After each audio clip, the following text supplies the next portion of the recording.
Hello दोस्तों, नमस्कार। स्वागत है आप सभी का द मोम क्लासेस में। और जैसा कि लोगो में लगा है उसी प्रकार के क्वेश्चन आपको परीक्षा में देखने को मिलेंगे। अब तक हमने 100 प्रश्नों को डिस्कस किया पिछले वीडियो में। आज के इस वीडियो में हम 100 प्रश्नों को डिस्कस करेंगे और ये पार्ट 2 है, यानी सेट नंबर 2 होगा दोस्तों। इसी के साथ बात करें तो वीडियो के अगर आपको PDF प्राप्त करनी है तो वीडियो के डिस्क्रिप्शन में लिंक मिल जाएगा व्हाट्सएप ग्रुप एवं टेलीग्राम चैनल का। वहीं से आप हमें ज्वाइन कर सकते हैं और हमसे जुड़ सकते हैं। परीक्षा से रिलेटिव विभिन्न प्रकार की वस्तुएं आपको वहाँ पर देखने को मिलेगी, विभिन्न प्रकार की सामग्री वहां पर मिलेगी। और उसी प्रकार वीडियो के साथ साथ आप अपने लक्ष्य की ओर फोकस करें। मोस्ट रिपीटेड जो राजस्थान के आर्ट एंड कल्चर के जो क्वेश्चन है वो काफ़ी इंपॉर्टेंट है दोस्तों। इसी के साथ पार्ट 2 की स्टार्टिंग करते हैं। और वीडियो अगर पसंद आए तो लाइक करें, शेयर करें और चैनल को अगर आप नए हैं तो सब्सक्राइब जरूर करें। अन्य सब दुर्ग नंगे हैं, तो ये जो लोकोक्ति फेमस है, ये जो एक वन लाइनर के रूप में जो फेमस लाइन लिखी गई है, तो ये किसके बारे में? अन्य सब दुर्ग नंगे हैं।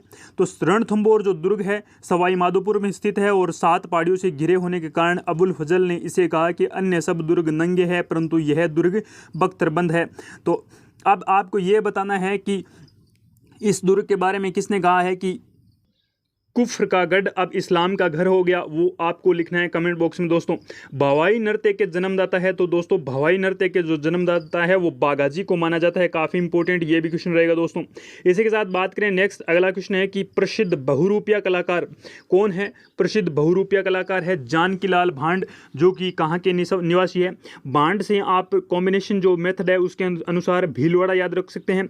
धनरूप भांड जो कि जोधपुर से बिलोंग करते हैं दोस्तों। काफ़ी इंपॉर्टेंट है, दोनों ही प्रसिद्ध कलाकार जो कि पूछे गए हैं। पाटा संस्कृति बीकानेर की देन है। कौन सी संस्कृति? पाटा संस्कृति। काफी इंपॉर्टेंट है दोस्तों। इसी के साथ नेक्स्ट बात करें, अगला है कि रम्मतें, जो रम्मत होती है, रम्मत मूल रूप से जैसलमेर की देन है और पाटा संस्कृति हमने देखा बीकानेर की देन है। बीकानेर में भी ये प्रचलित है, होली के समय रम्मत खेलने वाले को खेलार कहा जाता है। तो ये भी आप लगा सकते हैं दोस्तों, मोस्ट ऑफ इम्पोर्टेंट की रम्मत खेलने वालों को बीकानेर क्षेत्र में क्या कहा जाता है? तो उन्हें खिलार कहा जाता है। और रम्मतें जो है ये कहाँ की प्रसिद्ध है? तो जैसलमेर के साथ साथ बीकानेर की भी प्रचलित है। पाटा संस्कृति के बारे में भी हमने देखा। अब बात करते हैं तमाशा के बारे में। काफ़ी इंपॉर्टेंट दोस्तों तमाशा के बारे में अध्ययन करिए तो तमाशा जयपुर के बंशीधर जो भट्ट हैं इसके प्रवर्तक माने जाते हैं और मूलतः ये मध्य प्रदेश की कला है दोस्तों। कौन सी? तमाशा जो कला है। चार बेत लोकायन गायन शैली जो है, चार बेत लोक गायन शैली, ये कहाँ की प्रसिद्ध है? तो चार बेत। देखिए दोस्तों, टोंक जो शब्द बनता है वो कितने अक्षरों का है? 2 अक्षरों का है। और दो कितने हो गए? 4, यानी चार बेत जो लोक गायन शैली है वो कहाँ की प्रसिद्ध है? टोंक की। कुचामणी ख्याल के प्रवर्तक है तो लच्छी जो राम है ये कुचामणी ख्याल के प्रवर्तक माने जाते हैं। इसी के साथ शेखावाटी ख्याल के प्रवर्तक है, तो शेखावाटी ख्याल के जो प्रवर्तक है वो नानू लाल गंधर्व है। कौन है दोस्तों? नानू लाल गंधर्व है। हेला ख्याल कहाँ है? तो हेला जो ख्याल है दोस्तों वो सवाई माधोपुर में है। कन्हैया ख्याल कहाँ पर है? तो वो भरतपुर में है दोस्तों। काफ़ी इंपॉर्टेंट। गुणजन खाना क्या है? तो जयपुर के स्वाई प्रताप सिंह के समय संगीत के 22 कलाकारों को गंधर्व या फिर 22 ही गुणीजन खाना कहते थे। तो कौन थे? सवाई प्रताप सिंह के समय की घटना है। और 22 कलाकारों को गंधर्व 22 ही या फिर गंधर्व गुणीजन खाना कहते थे। इसी के साथ नेक्स्ट बात करें तो गवरी नृत्य के अन्य नाम है। तो गवरी जो नृत्य है जो कि भीलों का एक प्रसिद्ध नृत्य है। राई नृत्य, रायपुरिया नृत्य, तो तीनों ही अक्षर काफ़ी इंपॉर्टेंट है। गवरी ये भीलों का प्रसिद्ध नृत्य है और मोस्ट ऑफ इंपॉर्टेंट एग्जाम में पूछा गया है दोस्तों। इसी के साथ नेक्स्ट बात करें तो धनरूप भांड की बात करें, जो कि मारवाड़ के राजा मान सिंह ने इसे जागीर प्रदान की थी। तो धनरूप भांड है, इनको मारवाड़ के शासक मान सिंह ने जागीर प्रदान की थी। टेरिकोटा क्या है? टेरिकोटा जो है ये मूर्तियों के लिए प्रसिद्ध है और मोलेला गांव राजसमंद के टेरिकोटा प्रसिद्ध है दोस्तों। मोहनलाल इसके प्रसिद्ध कलाकार माने जाते हैं। अब देखो बात करते हैं टेरिकोटा के बारे में। टेरिकोटा जो है ये कहाँ की प्रसिद्ध है? तो ये मोलेला गांव की, और मोलेला गांव पड़ता है राजसमंद में दोस्तों। इसके जो प्रमुख जो बात करें प्रसिद्ध कलाकार कौन है दोस्तों? तो देखो मोलेला अगर याद है तो मोलेला से मोहनलाल भी आप याद कर सकते हैं दोस्तों। इसके प्रसिद्ध कलाकार माने जाते हैं टेरिकोटा के।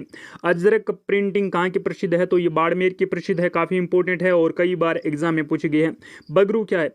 बेल बूटों की जो ठप्पा प्रिंटिंग के लिए प्रसिद्ध बगरू गांव जो कि जयपुर में है। ये जो बेल बूंटों की जो ठप्पा प्रिंटिंग होती है दोस्तों, जो कि बगरू गांव जयपुर की प्रसिद्ध है। काफ़ी इंपॉर्टेंट ये भी क्वेश्चन दोस्तों।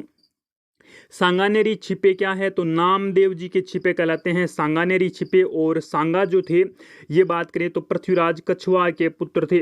पृथ्वीराज कछुआ के पुत्र राणा सांगा जो थे, ये राणा सांगा के समकालीन थे और इनके द्वारा सांगानेर बसाया गया था। और नामदेव जी के जो छिपे होते हैं वो सांगानेरी छिपे कहलाते हैं। ब्लू पोट्री क्या है, तो ब्लू पोट्री को लेकर आए थे महाराजा मान सिंह। कौन लेकर आए थे, सवाई मान सिंह जिसे हम कहते हैं। तो जयपुर के कृपाल सिंह शेखावत व अनिल दोरिया इसके प्रसिद्ध कलाकार हैं। यह कला मूलतः पर्शिया ईरान की देन है। तो पर्शिया ईरान से लाहौर लेकर आए थे। कौन लेकर आए थे, अकबर इसे लाहौर लेकर आए थे। लाहौर से मान सिंह की बात करें तो मान सिंह जो थे ये ब्लू पोट्री को जयपुर लेकर आए थे। तो मूलतः ये पूछी जाए कहाँ की है, तो ये पर्शिया जो कि ईरान में पड़ता है वहाँ की कला ये है ब्लू पोट्री। ब्लैक पोट्री की बात करें तो कोटा की है। देखिए ब्लैक पोट्री कहाँ की प्रसिद्ध है, तो ब्लैक पोट्री जो है ये कोटा की प्रसिद्ध है। कागजी अलवर पतले बर्तन बनाने की जो कला है इसको कहते हैं कागजी कला। कौन सी, अलवर की प्रसिद्ध है। और पतले बर्तन बनाने की जो कला है इसे कागजी कहा जाता है। जसमा ओडन क्या है, भवाई नृत्य पर आधारित शांता गांधी का जो नाटक है ये जसमा ओडन है।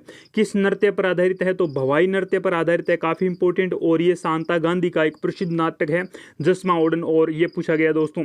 राजस्थानी का उद्भव किस अपभ्रंश से हुआ है, तो सोरसेनी अपभ्रंश से हुआ है राजस्थानी का उद्गम। और इसी के साथ देलवाड़ा के जैन मंदिर माउंट आबू शिरोई में है। तीर्थों का मामा पुष्कर अजमेर को कहा जाता है, तीर्थों का मामा। और तीर्थों का भांजा जो है ये मचकुंड धौलपुर को कहा जाता है। तीर्थों की नानी कहा जाता है देवयानी को। और देवयानी का जो प्रसिद्ध मंदिर है दोस्तों वो सांबर के निकट है। बीकानेर में RTDC का होटल है। तो ढोला मारू जो है राजस्थान जो टूरिज्म होते हैं उसका जो प्रसिद्ध बात करें होटल जो है राजस्थान के बीकानेर जिले में, तो वो ढोला मारू का होटल है। अजमेर में RTDC का होटल है। तो खादिम खिदमत जो होटल है ये RTDC का प्रसिद्ध होटल है। जयपुर में RTDC का होटल पूछा जाए तो गणगौर एवं स्वागत तीज तीनों ही प्रसिद्ध है। गणगौर कहाँ की प्रसिद्ध है, जयपुर की। तीज भी कहाँ की प्रसिद्ध है, जयपुर की। और सबसे पहले सर्वाधिक जो टूरिस्ट आते हैं वो जयपुर में आते हैं और यहाँ पर इनका स्वागत किया जाता है। तो स्वागतम जो RTDC का होटल है जयपुर में स्थित है। खादिम खिदमत जो है ये अजमेर का होटल है। जोधपुर में RTDC का प्रमुख जो होटल है वो घूमर है, सब जानते हैं। सरिस्का अलवर में RTDC का होटल टाइगर डेन है। तो सरिस्का अलवर काफ़ी इंपॉर्टेंट यहाँ पर है टाइगर डेन। नाथ द्वारा राजसमंद में RTDC का होटल जो है ये गोकुल है। गोकुल से आयात की गोकुल नाथ द्वारा राजसमंद की पिछवाइयाँ प्रसिद्ध है। पिछवाइयाँ भगवान कृष्ण की जो कलाकृतियाँ हैं बचपन की वो प्रसिद्ध है। वो प्रसिद्ध है तो गोकुल से संबंध रखते हैं कृष्ण और इसी वजह से नाथ द्वारा राजसमंद में गोकुल नाम रखा गया इस होटल का। जैसलमेर में RTDC का प्रमुख होटल है तो मुमल। मुमल के जो लोकगीत है वो जैसलमेर के प्रसिद्ध है। तो मुमल जो लोक कला है वो भी जैसलमेर की है। पुष्कर में RTDC का होटल है। तो सरोवर या फिर पर्यटक ग्राम कौन सा, सरोवर या फिर पर्यटक ग्राम है रणकपुर पाली में RTDC का होटल शिल्पी है, काफ़ी इंपॉर्टेंट। रामगढ़ जयपुर में RTDC का होटल झील ग्राम है दोस्तों, कौन सा, रामगढ़। इसे कहा जाता है जमुआ रामगढ़। जमुआई माता का यहाँ पर मंदिर है और जमुआई जो माता है ये कछुआ वंश की कुलदेवी मानी जाती है। उदयपुर में RTDC का होटल कजरी है, काफ़ी इंपॉर्टेंट, कजरी। और ऋषभदेव उदयपुर में RTDC का होटल गौरी है। ऋषभदेव जो कि उदयपुर में स्थित है यहाँ पर प्रसिद्ध होटल गौरी है। सिलिसेट जो झील है ये जो अलवर में स्थित है और यहाँ पर जो RTDC का होटल है दोस्तों वो लेक पैलेस है। भरतपुर में RTDC का होटल सारस है, काफ़ी इंपॉर्टेंट। इसी के साथ माउंट आबू में RTDC का होटल जो है ये शिखर गुरु शिखर यहाँ पर स्थित है और पुरजन निवास यहाँ पर स्थित है। हल्दीघाटी राजसमंद में जो महाराणा प्रताप थे इनके घोड़े पर नाम रखा गया है चेतक। चित्तौड़गढ़ में RTDC का होटल है पन्ना, काफ़ी इंपॉर्टेंट। सवाई माधोपुर में RTDC का होटल है विनायक दोस्तों, कौन सा, विनायक होटल प्रसिद्ध है। इसी के साथ फतेहपुर सिकरी में RTDC का होटल हवेली है। पाली में RTDC का होटल पनियारी है, पनियारी से पाली बन गया और पाली से पनियारी बन गया दोस्तों। इसी के साथ नेक्स्ट बात करें अगला काफ़ी इंपॉर्टेंट, झालावाड़ में जो इनका प्रसिद्ध होटल है वो चंद्रावती है। बाड़मेर में इसका प्रसिद्ध होटल खड़ताल है आरटीडीसी का। नागौर में पूछा जाए तो कुर्जा है। कुर्जा जो है ये नागौर में स्थित है। तो चूरू में चिरमी है दोस्तों। चै से चूरू और चै से बन गया चिरमी। प्रथम हेरिटेज होटल जो था ये अजीत भवन जोधपुर था। हॉर्स सफारी कहाँ की प्रसिद्ध है दोस्तों? हॉर्स सफारी की बात करें, काफ़ी इंपॉर्टेंट ये भी क्वेश्चन, तो ये पुष्कर अजमेर की प्रसिद्ध है और ये कार्तिक पूर्णिमा को इनका विशेष उत्सव आयोजन किया जाता है। ऊंट महोत्सव बीकानेर का जो कि पौष पूर्णिमा को आयोजन किया जाता है। थार महोत्सव बाड़मेर का जो कि मार्च में आयोजन किया जाता है। मरु महोत्सव जैसलमेर का जो कि माघ पूर्णिमा को आयोजन किया जाता है। हाथी महोत्सव जो कि जयपुर का है और फाल्गुन पूर्णिमा यानी होली के दिन इसका आयोजन किया जाता है। गणगौर महोत्सव जयपुर उदयपुर में इसका प्रमुख आयोजन किया जाता है। गणगौर जो है ये जयपुर उदयपुर की प्रसिद्ध है और चैत्र शुक्ल तृतीया को इसका आयोजन किया जाता है। मारवाड़ महोत्सव ग्रीष्म महोत्सव माउंट आबू में 1 से 3 जून के मध्य आयोजन किया जाता है। बादशाह मेला ब्यावर धुलंडी के 2 दिन बाद, ब्यावर पड़ता है अजमेर में और यहाँ पर लगता है बादशाह का मेला और ये धुलंडी के 2 दिन बाद मनाया जाता है। बादशाह की सवारी पूछा जाए तो वो कोटा में है और होली पर निकाली जाती है बादशाह की सवारी। बादशाह का मेला ब्यावर अजमेर में है जबकि कोटा में है बादशाह की सवारी। गणेश चतुर्थी मनाई जाती है तो भाद्रपद शुक्ल चतुर्दशी बात करें भाद्रपद शुक्ल चतुर्थी को मनाई जाती है गणेश चतुर्थी। और हरियाली अमावस्या श्रावण अमावस्या की जो अमावस्या होती है उसे हरियाली अमावस्या कहते हैं। ये बात करें तो बच्छा बारस जो होती है ये भाद्रपद कृष्ण जो द्वादशी होती है उसे बच्छा बारस कहते हैं। जन्माष्टमी यानी ये भाद्रपद अष्टमी को जन्माष्टमी कहते हैं। इसी के तरह नेक्स्ट बात करें, अगला क्वेश्चन है कि गुरु पूर्णिमा आषाढ़ पूर्णिमा को कहा जाता है गुरु पूर्णिमा, शरद पूर्णिमा अश्विन पूर्णिमा को कहा जाता है शरद पूर्णिमा। अक्षय तृतीया पूछी जाए तो वैशाख शुक्ल तृतीया को कहते हैं अक्षय तृतीया। हाड़ौती का सबसे बड़ा मेला कौन से क्षेत्र का? हाड़ौती का तो सीताबाड़ी का मेला लगता है 12 में और शहरियों का कुंभ कहा जाता है। ज्येष्ठ अमावस्या को लगता है दोस्तों। शह से बन गया शहरिया और शह से बन गया सीताबाड़ी। तो ये जो सीताबाड़ी का शहरियों का जो कुंभ है ये हाड़ौती क्षेत्र का सबसे बड़ा मेला है। इसी के साथ बात करें तो सिखों का सबसे बड़ा मेला, जो बात करें तो सिख जो होते हैं, इसी के साथ सिख धर्म का जो प्रमुख मेला है ये सावा का मेला चूरू में लगता है। और राजस्थान का सबसे बड़ा गुरुद्वारा पूछा जाए तो बुड्ढा जोड़ है जो कि श्री गंगानगर में दोस्तों। ये लगा सकते हैं आप मोस्ट इंपॉर्टेंट, क्योंकि इस प्रकार के क्वेश्चन कई बार कांस्टेबल में पूछे गए दोस्तों। देव शनि एकादशी कब मनाई जाती है? तो आषाढ़ शुक्ल जो 11 होती है उसको देव यानी 11 मनाई जाती है। देव उठनी एकादशी कब मनाई जाती है? तो कार्तिक शुक्ल 11 जो होती है उसे देव उठनी एकादशी कहते हैं। बुद्ध पूर्णिमा तो वैशाख पूर्णिमा को कहा जाता है बुद्ध पूर्णिमा। इसी के साथ जो अनंत चतुर्दशी है यह भाद्र शुक्ल चतुर्दशी को कहा जाता है। अब देखो इसको बुद्ध पूर्णिमा को वैशाख पूर्णिमा भी आप कह सकते हैं। वैशाख लिखा है तो इसे बै बना ली, इसे बै से बुद्ध पूर्णिमा और बै से वैशाख पूर्णिमा। इसी के साथ ब्राह्मणी माता का मंदिर कहाँ पर स्थित है? तो बै से बन गया ब्राह्मणी, तो बै से बन गया 12। ये पीठ की पूजा होती है, यहाँ पर पीठ की पूजा होती है और काफी इंपॉर्टेंट है। ब्राह्मणी माता का मंदिर जो कि 12 में स्थित है।